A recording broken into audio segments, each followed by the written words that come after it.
Hi, Will. Nice. I'm really pleased to have you here in Egypt, and I'm pleased that we are having this series of interviews where we will talk with, where I will really ask you and get your feedback and your opinion about how you see and how you deliver, how you teach Fitra leadership. I would like to ask you first why you chose Fitra leadership as the topic of your life.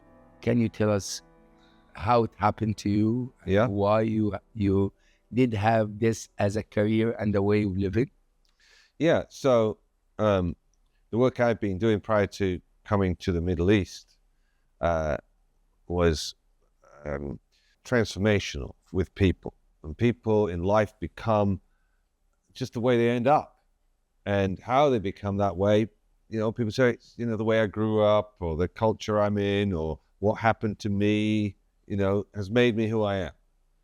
But that's not what's made you who you are. What's made you who you are is when things have happened, you've had thoughts and you've made decisions. And those decisions, because you decided they were true, become beliefs, become limiting beliefs. They limit you. Oh, I'm like this, or I'm not like that. And so you become a smaller version of yourself. So programs I've been leading for 27 years are to get yourself back to your true self, your true authentic self. Okay. And then with that, then creating who you are as a leader, what you're up to in the world, what your vision is. So I've been doing all of that. And then about, I think, 3 years ago, you said we need the leadership program in the Middle East. Exactly. And you introduced me to this word Fitra. I said, Fitra, what's that? He said, well, it doesn't really translate directly from Arabic to English. So, and then we had this whole discussion about Fitra. And I'm like, that's the word I've been looking for all this time. I work with people to have them give up their inauthentic ways of being and acting. Ways of being and acting and reacting to life that aren't really true to who they are. They're just who they've become. Mm-hmm. So who you've become in life is this you that you identify with as you. I'm shy, or I'm an introvert, or I'm an extrovert, or some identity you have of yourself. Mm-hmm. In social situations, I'm like this. In those kind of situations, I'm a bit like that. I'm good at this. I know I'm really good at this. I'm not good at that, so I don't do that. So you got all this narrative about who you are. And it's all, even if it's like, I'm successful and you are successful, it's still, you're constrained to those ways of being and acting that have produced success in the domain you're producing success. Maybe in the domain of relationships, you're not that successful. Mm-hmm. So it works where it works, but it is a limit because you're now confined to those ways of being and acting as what you have available. Mm-hmm. Whereas if you get everything for what it is, your reactions to, your responses to people's criticism or your thoughts about what people are thinking, once you can identify all this automatic, you can return to who you truly are, which is none of those things. And then when you introduce me to the word fitra, and it's your true self, your true state, and also, that analogy with the little seed, you can put it in soil, it knows to grow into a perfect plant. That's fitra. Mm-hmm. And you can put the same seed in a different soil, in a different environment, in a different part of the world. It will grow up perfectly, and it will grow up in perfect harmony with that environment, which is also fitra. See, so you're being your true self.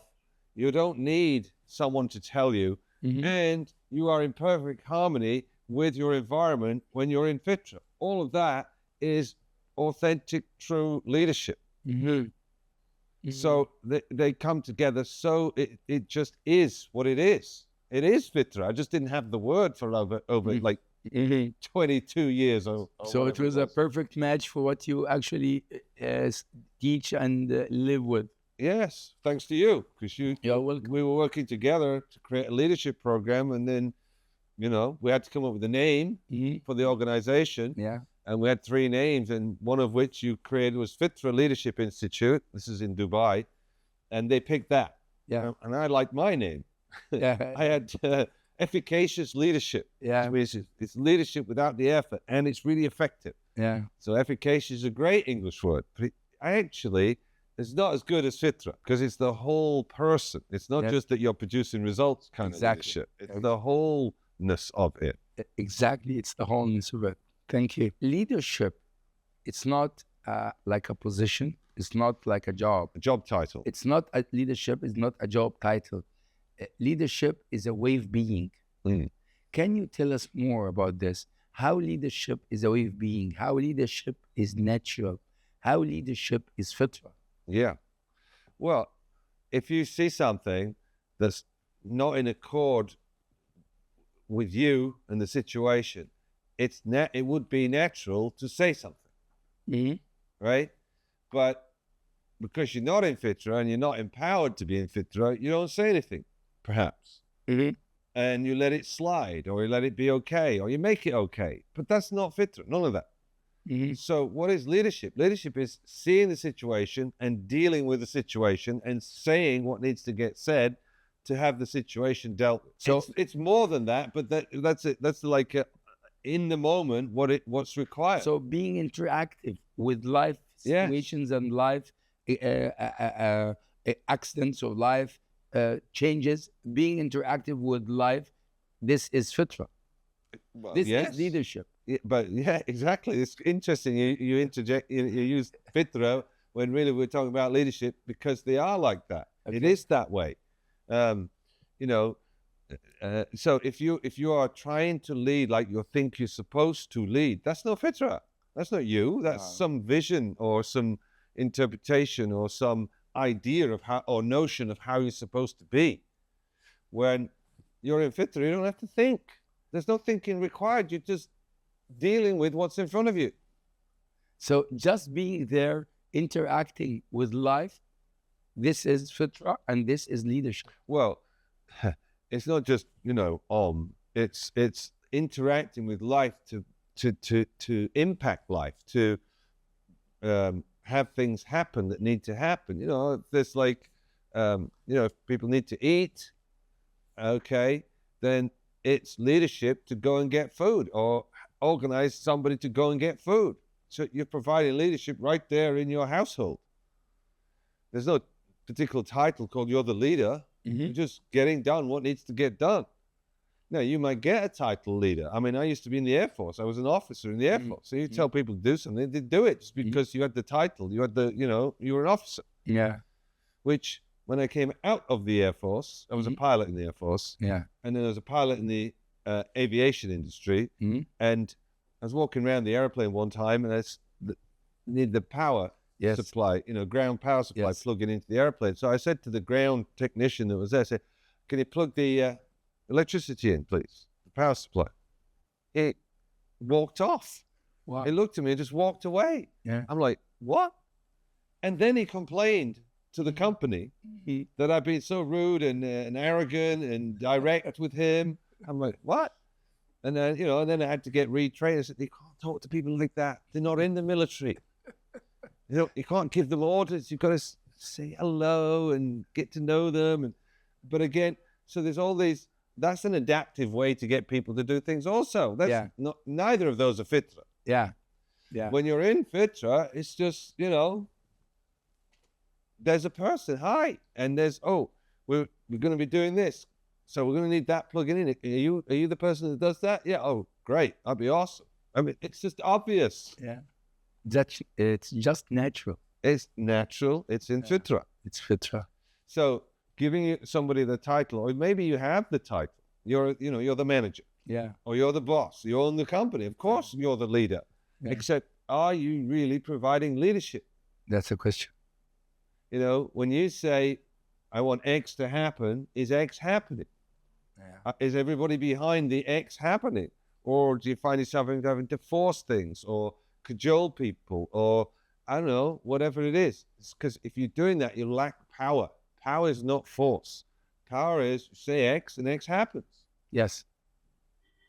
So leaders, when they say X, X happens. Well, you have to relate to your word as who you are, which is a whole other sphere of. So the leader the leader's relationship with his word is that his word happens because he said it's happening or it will happen. Yeah, and and then you have to act consistent with that. Exactly. You can't tell everybody else to do things, and then you don't do what you've planned to do. Yeah. When it's time to do it. So leadership is being the interaction and making sure that this interaction is directed toward the toward the good of me and the good of others too. So I'm actually leading through my interaction to get the best for me and for the others. So I've just written a book, my book, right, called Free to Lead. Yes. And I wrote the book, and it's like freeing people up so they've got all the power to lead and everything, which is where we are in this conversation, funnily enough. Yes. And then I realized the book needed to be in 2 parts. Yes. There's no point talking about leadership until the person's in Fitra. Exactly. So the first part of the book could be about any subject. It could be about relationships. It could be about communication. It could be about confidence. It could be about being a professional athlete. It could be about it's about being human and returning you to Fitra. It's freeing you from the limiting beliefs that are at the source of your behavior. So that's the whole first part. So now we get to a place where you don't have to be influenced by that. You can see it when it's happening and not be that. All right, good. So that kind of gets you to a neutral place. Then creating leadership in Fitra has to one, it's got to have a foundation of integrity. You do what you said you're going to do. You are who you say that you are. You don't act inconsistent with that. You stay true to your purpose. And then you're staying true to your purpose. Well, what's your purpose? That's the whole conversation, to get people clear about, well, what's my purpose in life? Yes. What is my purpose in life? And there's one for you and there's one for me, and there's one that resonates, and when it fits. My purpose is making a difference. Yes. I just want to make a difference. I want people to be happy. I want people to be empowered, fulfilled at what they're up to in life. That's my purpose. And then once you got clear about that, your purpose, you can create a vision. Well, what's the vision? I mean, a whole section, right? But in the book about this. But to get from purpose to vision, you've got to look and see, okay, what's the fullest extent I could see of realizing this purpose in the world? What would be the furthest I could take that? What would be the biggest, most inspiring thing that would be like a vision? So we're leading programs in the Middle East. I start out, why am I doing it? Well, you asked me to do it. But then I get clear about, because this fits my purpose, making a difference. And we get people together and we lead programs. But then if we could have enough people do it, and if we could get to the people that make the big decisions in the environment, in this case, the Middle East, transform the leadership of the Middle East. Yes. And I don't just mean the people at the top. I mean all the middle managers, all the people who are providing, leadership is a whole new experience. Yes. And a whole new relationship to it. It's about Fitra. People being in Fitra, leading in Fitra, having people you lead be in Fitra. It's like beautiful, It's a vision. It's beautiful. So getting back to what I was just, so we got to be in Fitra before you can create that in Fitra. Exactly. And now you've got a vision, you're clear about your purpose, and you've got a foundation of integrity, and you're being true to all of that, then you get to lead in Fitra. Beautiful. That's an authentic expression. Brilliant. How Fitra leadership is different from just leadership, or from what's known or what's acceptable, what's accepted, or how Fitra leadership is different from the normal leadership that we know or that we expect. Well, I mean, we've already talked about, you've got a leadership position, right? Exactly. So you're expected to be the leader, right? So by default, you're the leader. But are you really providing leadership? Exactly. That's the question, actually. It's how because people, when they think about a leader, they see like a great man looking this way, talking this way, acting this way. But and when I studied leadership with you, I found that leadership is not against that, but it's not that. Actually. Not just that. You see, that's one view. Yeah, exactly. Versus, how about Gandhi, this little frail man in India, Exactly. who had all the British leave the whole India of India, and they've been there for 350 years. Yeah. They had them all leave with non-violence. Exactly. I mean, that's a little skinny guy doing that. Yeah. You know, or Mother Teresa, you know what she's doing. Yeah. Or so we have pictures of leadership. So like you said, a big guy, and it's like, well, some people have that picture. Some people have Gandhi as a picture. Some people, maybe it's a woman. Yeah, and exactly. it's like, you know, this pure nurturing space of compassion. That's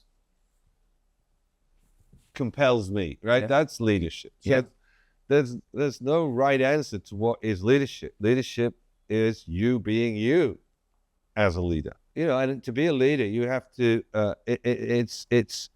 You're willing to step in and be that leader. Now, why wouldn't you be? Well, something against fitra would be stopping you, some fear or some thoughts about what people are going to think. But if you can get all that to be what it is, in other words, inauthentic, it's not who you are, none of that's in the way. And you can just speak up, you can step in, you can impact life. Usually people, I've seen, this is my experience, people when they assume leading positions, actually I've seen lots of them because of my dad. Many of his direct friends were like in leading positions in Egypt and Arab countries. I've seen them like changing. Like once he's in this leading position, he's quite different person. And he's not the same person, same guy that I used to love. He became like a copy of something. I don't know what it is. But it's not the thing that I loved him for. Yeah, because he's not in fitra. Exactly. He's now assuming a role.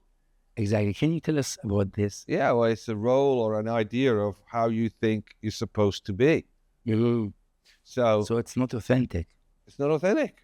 You know, when I did my officer training, an early example, before I did any of this work. So it's a very raw, kind of simple example that really fits. So when I did my officer training, I got advice from friends who'd gone through it before. Just keep your head down, don't speak out, don't get noticed, just keep your head down, stay out of trouble, and just get through. Because you need to be an officer to be a pilot. Yes. So it's like a stage you have to go through that you just get through. Yeah.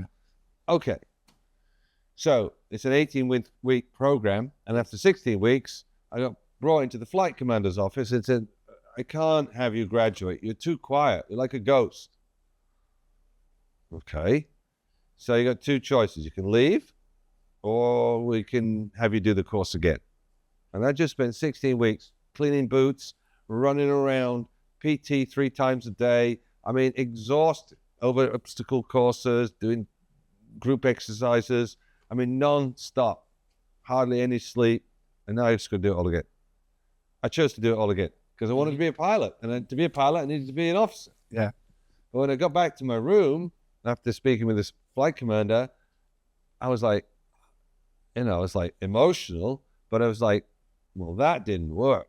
I was trying to be what I thought I'm supposed to be able to be an officer and go off and be a pilot.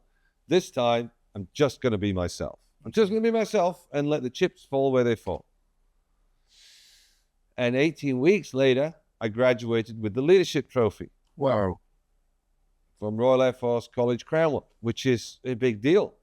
But I wasn't trying to be an officer, and I wasn't trying to be how I'm supposed to be. I was just being myself. And to whatever level I was myself, look at how powerful that was. And that was without any of the work that we're doing now. Imagine if you could do all the work we're doing now, it got all that. Yeah. How much more, even more powerful this is. This is even more powerful. That's in that particular kind of leadership. We're telling people what to do and we're chasing after this, So you generated your leadership and you didn't like hide away, or you didn't just go through it. You just made yourself you just made the kind of way of being you would like to be. You didn't. No, you didn't. there's no how I'd like to be. There's just, I'm not trying to be You're not trying something to- other than me, what I called me at that Exactly. time. Even at that time, I had my own identity. So it wasn't true fitra. Mhm. It was me, but at least I was authentic to the me that I related to myself as in that Okay. moment. So Okay. there was some power there. Exactly, because you were authentic with the way you wanted, at least, or you. With who I identified with as me. Okay. This is me. I all like- right? I It feels a understand. certain way, and I kind of act a certain way, and this is me. So I'm being the me that I was in that moment. Wow. But now I look back and go, okay, that's a certain, there's an authenticity to at least that level, right? Mm-hmm. Gonna be authentic to that me. Mm-hmm.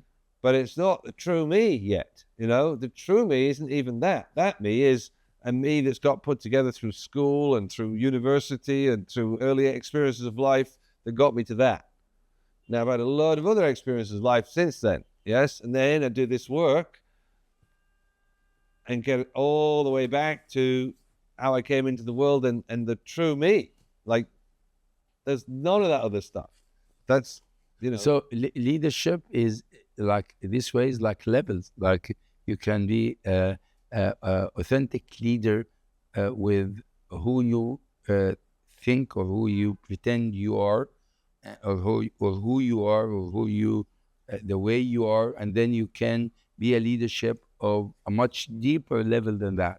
more profound, more real, more fit. Well, in fitra, you see, being acting consistent with who you really are for yourself.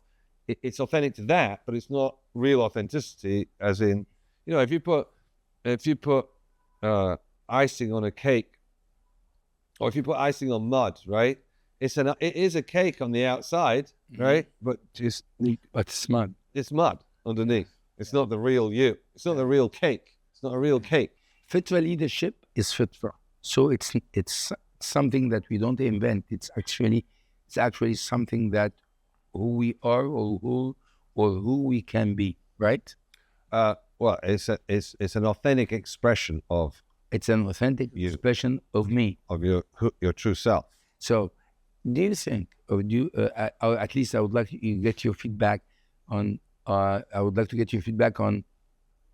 Can any person, or then any man, or then a woman, without attending any courses, can reach that moment? Or they necessarily have to attend the course?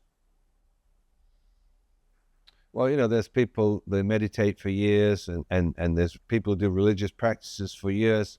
But if you look at it, who's doing it is who they've become in life. So I'm not saying there aren't moments where you get spiritual enlightenment, or you touch authenticity. You're staring at these are some examples where people have shared. You're staring at the sunset, and all of a sudden everything falls away. There's no pretense. You're just struck by the majestic beauty of the what's in front of you. And then your kid pulls on your coat, and so it may last a few moments. Yeah. So we can get it naturally, without really getting trained for it. Well, you can have a glimpse of it. There are glimpses. Maybe you get it a couple of times 2 or 3 times in your life. You have a moment. Most people don't have a moment, but if they do, it's 1 or 2 or 3 moments. So I know I've interviewed about 90,000 people, and I know that. it's really difficult for anybody to find a moment where they're not inside the machinery, if you like. So I would like you to tell us, or I would like you to explain to us, to show us how having this moment more available to us would transform our lives. Well, people meditate, right? And they talk about mindfulness, and all that's great. Usually you have to go into a quiet room or a darkened room, put some nice tranquil music, and just meditate until all the aggravations and all the stimulus and all the nervous systems reactions are all kind of fading away and into a place where it's just kind of calm, Yeah, well, then you have to, you have to get into life. So then you walk in the street, someone knocks into you and you're upset again. Gone. It's dependent on the situation to be able to sustain that. Whereas when you have the tools we're talking about, you can notice your reaction, but you don't have to be it. But that you're noticing it, okay, it's happening, but you're not it. We can talk about it, but you've got to experience being able to not go there in that moment instead of, and you're all upset. Go, whoa, wow, I'm reacting, I can feel it. But that's not me, that's my reaction. Just that little piece. If you could be you and not your reaction in those moments, that would, less people would get killed, less violence would be happening, less marriages would fail. And the more we are like this, the more leaders we are. Well, yeah, you're able to not react, shout and whatever with people. You're not, it's not powerful to be a reaction.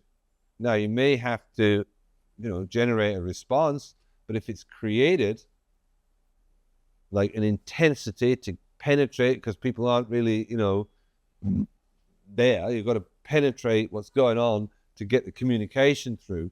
But it's not coming from a reaction or an annoyance. It's coming from an intention to communicate. So the leader can intentionally penetrate with his impact on people around him or her. Yeah, people who are unconscious. People are not conscious. They're in their thoughts, or their reaction. Typical example when someone's all upset and you see it on the movie or something, and people slap them and they come out of it, right? But they couldn't get them to come out of it until they slapped them, right? Yeah. Which is very, I hope I never have to use that, right? But that's a vivid example of how much people are in their stuff sometimes. So they may not be, freaking out and in that state where you got to slap them, but it's kind of like that. You got to interrupt that automatic stuff. My last question actually for you is that you always say that attending the Fitra Leadership Program is an answer for success for anybody, whatever his success level is. Am I right? I'm not quite clear. I don't know if I've ever said that way. So it's my way. It's the way I'm expressing it. Yes. But what I understood from you is that regardless of how much you are successful, yes, at what you got out of the Fitra Leadership Program actually will support you to be more successful. Ah, I see. Yeah, I would say another way. I would like you to link this statement about what regardless wherever we are in success, yes, and being able to be that focused in penetration, and it's an intentional penetration, not a reaction, would make really the best out of you, of your life, or out of you, regardless of where you are or the profession you have or what you are doing. Okay, so am I clear? No, it's not clear for me. You want me to repeat it? Yeah. Okay. I mean, I could give you back what I think you're saying, but it's probably better if you try and say it again. Okay. What I'm saying is,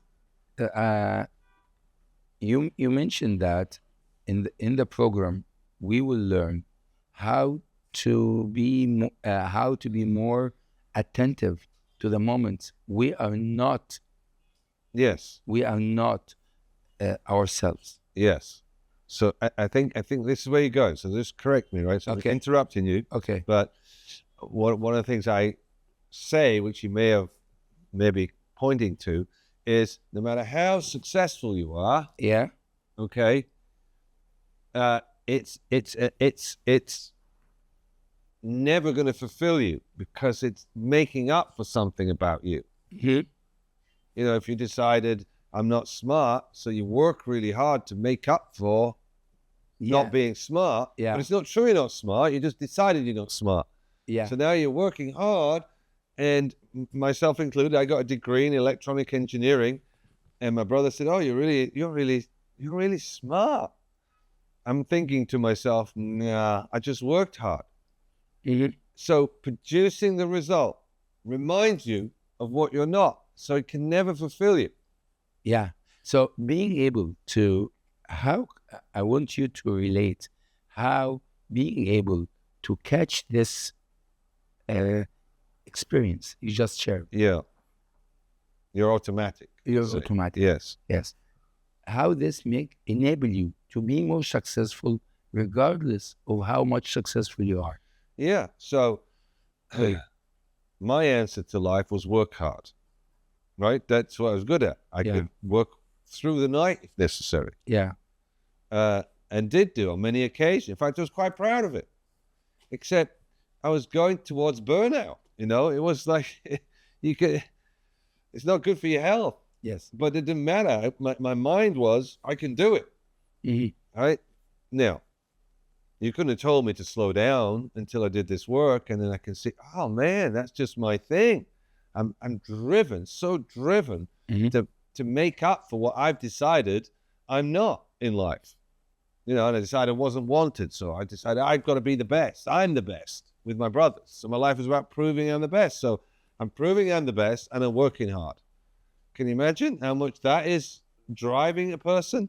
So that was that driven person. But once I can see that's running the show right now, I go, whoa, okay, maybe working hard isn't what's required right now. Maybe what's required right now is to really listen to what they're trying to tell me instead of just trying to push it through what I'm trying to get done. Maybe I listen to them. Oh, actually, that's a really good idea. I never thought of that. Well, let's try that. Very different. So It's like you've got one or two gears currently, whereas there's the whole spectrum of possible ways of being and acting that are available and having outside of that. having this great spectrum of what I can do or act can help me transform my life regardless of how much successful I am. Yes. How? Well, so how do you measure success? For example, I'm a businessman and I have $100 million in the bank, and Yes. I'm very successful. Yes, yes, yes. How this will affect me? Right. So you measure success, most people do, by the amount of money you've got or the assets that Yeah. you've got. Right. Now, if you've got all that and you're unhappy, how useful is that to you? It's not. Not really. Yeah. I mean, money's good. You've got options, you know, in survival. But if it's not truly fulfilling you, then it's really like a false win. Exactly. It's okay to have the money. What if it's okay to have the money and be fulfilled? Yeah. Can you see that's an elevation in the whole experience of living? Exactly. So that's what we're talking about. It's not like one over the other. It enhances that. Exactly. Makes that great. Maybe now, instead of holding on to it because you're scared of losing it, maybe you could make even more, and maybe you could even give it away and fund some hospitals or whatever really fills your heart. Brilliant. And I want you to add a little bit more on how this can help me be more successful with money. With money, for example. In this example, yeah. I'm $100 million worth millionaire. Yes. So I'm very successful. I need I'm a leader already. Yeah, so you're 100 million, right? And you've worked hard for that. Yeah. And maybe you're 100 million because you were brought up poor, money's hard to come by. You've got all these conversations about money. Mhm. You don't realize our conversation for you, that's the way it is. Mhm. But again, that's not fitra. Mhm. There is an abundance of money. There's billions and billions, trillions and quadrillions of money in the world, Mhm. right? But you live like, I've got to get this, I've got to get this. And you get that money, but you're not free with it. Mhm. So, and in life and in fitra, if things flow. Energy flows, water flows, blood flows, Mhm. right? Now, the moment you hold on to it or block it or stop it, guess what happens? Mhm. Stop. Yeah, the blood coagulates, Exactly. right? The river, Life stops. what's that word? Gets stagnant. Yes. Yes. Yes. So with money, you hold on to it, it just kind of stuck, and you can't enjoy it. It's not free. But if you can go out and it can come back in, that's fitra. Exactly. So how does that now correlate to making more money?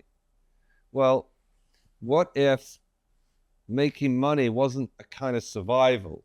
What if it was a game?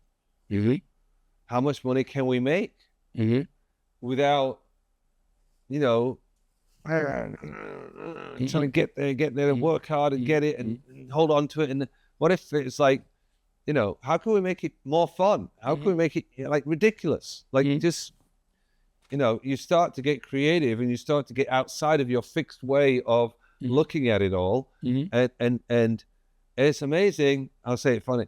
It's amazing how intelligent I became once I had my transformation. Once I got Exactly. oh, wow, I can see things, hear things, have ideas and creativity that just wasn't coming to me before. I work with clients, right? Like you're one of my clients. Right? And I worked with a client and he was stuck. He was a very hardworking man. He had 4 businesses, and one of which was an art dealership, and nobody was selling art. It was in the middle of the pandemic. He hadn't sold a piece of work for 3 months. He said, my business is stagnating. This is terrible. I don't know what to do. I said, well, hold on. He was specialized in his father's art. His art was his father's art. I said, okay, well, how many paintings are there and sculptures? He goes, well, we've got the catalog.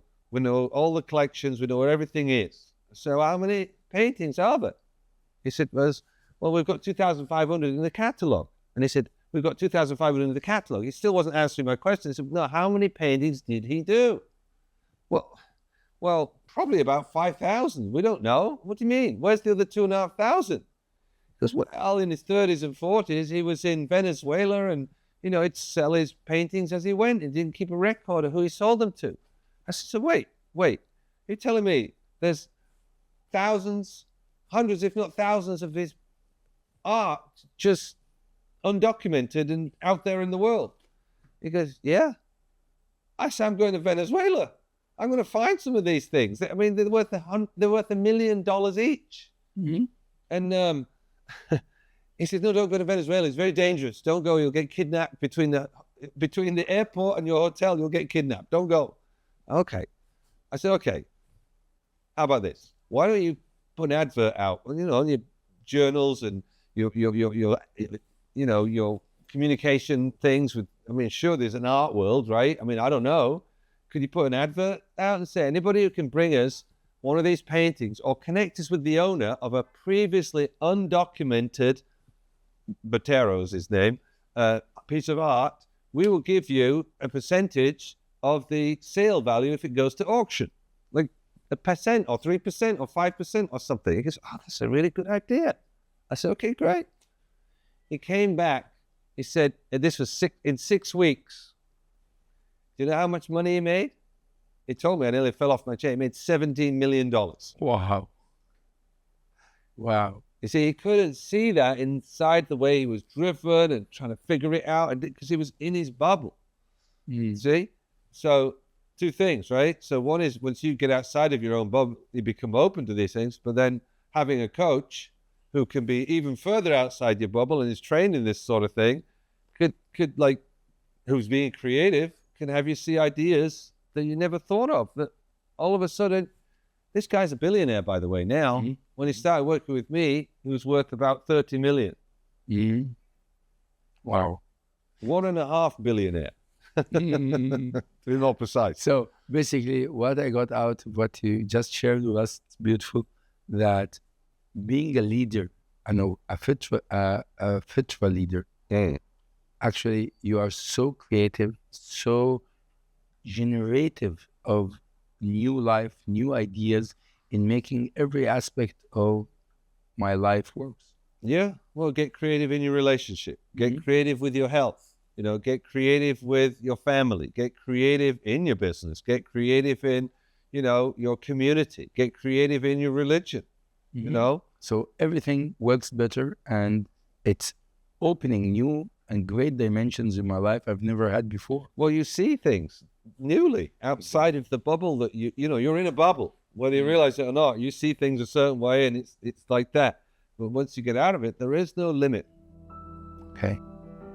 Thanks so much. You're welcome. Thank you so much. I enjoyed our conversation, and I'm looking forward for more interviews. Great. Thank you for the questions. I look forward to what questions you're asking next. Thank you so much. Right. Thank you.